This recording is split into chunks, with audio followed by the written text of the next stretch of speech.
क्या लगता है कि जिस तरह से सालखन मुर्मू एक्सपोज करना चाहते हैं तो वही कारण रहा कि सालखन मुर्मू पे भी हमला होता है? हाँ, हमारे ऊपर हमला हो सकता है, लेकिन वो हमला वैसे लोगों का है जो क्या हुआ था? हमला जो हुआ था उसमें क्या हुआ था आपके साथ? अभी हाल में 27 तारीख को बंगाल के पुरुलिया जिला हम गए थे। एक गांव जिसका नाम है मोर जंगलपुर, उस गांव के लोगों को 23 अगस्त 2021 से 100 परिवारों को बंधक बना के रखा गया था। उनके लिए हमने नेशनल ह्यूमन राइट्स कमीशन को एक चिट्ठी लिखा कि इनको मानव अधिकार मिले, संविधान कानून के अधिकार के तहत न्याय और सुरक्षा मिलनी चाहिए। उन्होंने अपनी तरफ से बहुत प्रयास किया, लेकिन बंगाल की सरकार राजनीतिक दबाव में पुलिस प्रशासन वाले उनको न्याय देने की जगह उनके साथ जो अन्याय अत्याचार कर रहे थे उनको साथ दे रहे थे।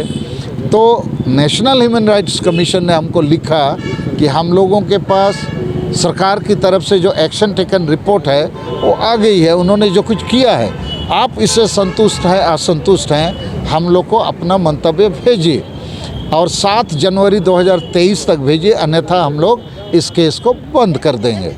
तो मैं 27 तारीख को गांव जाना चाहा कि वाकई में गांव के लोगों के साथ क्या हो रहा है, क्या रिपोर्ट दी गई है। तो गांव पहुंचने के पहले ही जो लोग उन गांव के लोगों को बंधक बनाए हैं, अन्याय अत्याचार शोषण के दलदल में उनको ढकेल के रखे हैं, उन्होंने तीर तलवार और काफ़ी खतरनाक हथियारों के साथ अचानक एक पहाड़ की तरह झुंड में से निकले, नक्सलाइट की तरह रोड जाम किया। लेकिन हमारे साथ 4-5 पुलिस वाले थे, चूँकि उनको जानकारी थी, आगे आगे गाड़ी में थे और वो निकल आए, हमारे ऊपर हमला बोल दिया। एक प्रकार से वो हमला ही करना चाहते थे, पूरा तलवार गंडासा फरासा तीर धनुष दिखा के गाली गलौज करने लगे, गाड़ी पर मार वो ठोकने लगे और बोले उतरो।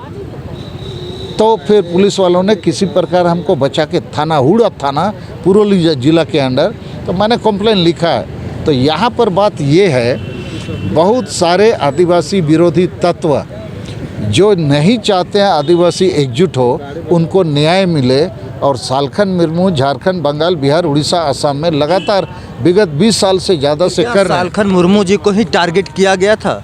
हाँ, मुझे ही टारगेट किया गया था, क्योंकि मैं उनको आज़ादी दिलाना चाहता था, न्याय दिलाना चाहता था, और इसीलिए नेशनल ह्यूमन राइट्स कमीशन ने भी मेरी शिकायत को केस में किया, सरकार से जवाब तलब किया। उस ज़िले के डीएम, एसपी, एसडीओ और डीएसपी थानेदार से भी जवाब तलब किया, लेकिन इनकी रिपोर्ट में वो सही कार्रवाई नहीं हुई।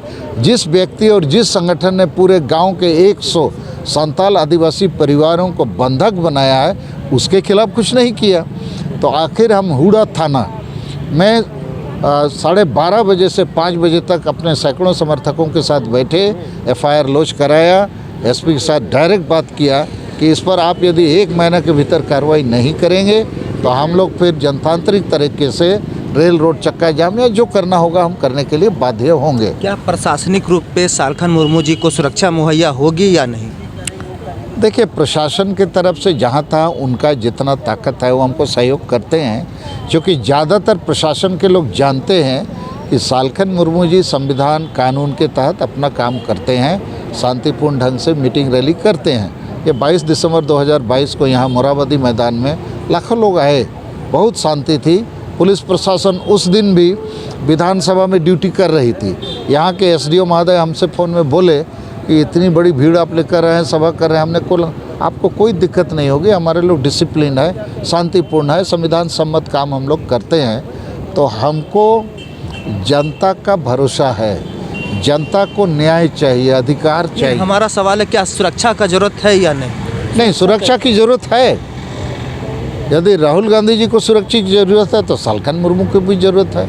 हम भी गांव-गांव जा रहे हैं, तो ज़रूरत है। तो उस पर क्या लगता है कि प्रशासन आपकी बातों को लेकर सुरक्षा आपको मुहैया कराएगी जल्द से जल्द? नहीं, मैं उनसे बात करूंगा कि वो हमको सुरक्षा मुहैया कराए, ताकि ऐसी कोई अनहोनी घटना ना हो, ये हम करेंगे।